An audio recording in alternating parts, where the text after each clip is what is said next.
Ni sila magkatulo na diri nga bandaha sa Kapukawsi na yung mga tupada dira mga tag 300,000 ang premium kung championship sa mga manok. Na pao ikan diha yahan ang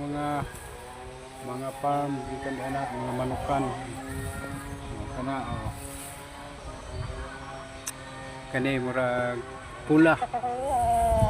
kani tawag og mo kailan ni mga manok paano basta kay pangalan lang sa manok okay na tawag og kanawayon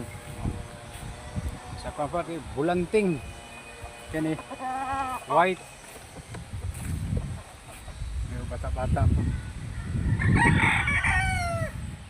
kani mga kuan pa ni siya kanang bayong-bayong pa ang gitrain. Ini pula. Puro na kutob sa ni mga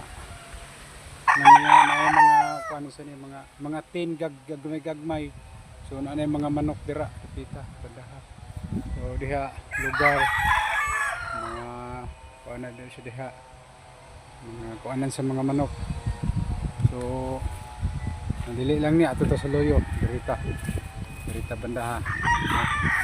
ay bagong mga handler diri sa mga manukan ni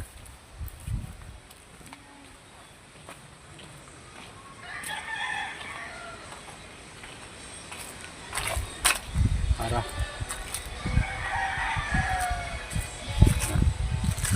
ikan diha sa mga manukan dira dapita o torang handler si Tutoy ba to ligon na silag manok para pang derby pang tupada karong August 14 sila ay championship para tari ang champion so siyempre murag sige na sila kadaog diri bandaha so ang gustong mopalit og manok so comment lang diya sa comment section kung gustong mahilig sa manok pwede na mo o text lang muna ko o chat kay aron kung gustong mahilig sa manok so mahangyo lang ang mga presyo diri sa iyang mga manukan ni Simo diri sa banda sa may Kapukawsi barangay Kapukawsi Misamis Occidental mo ni trophy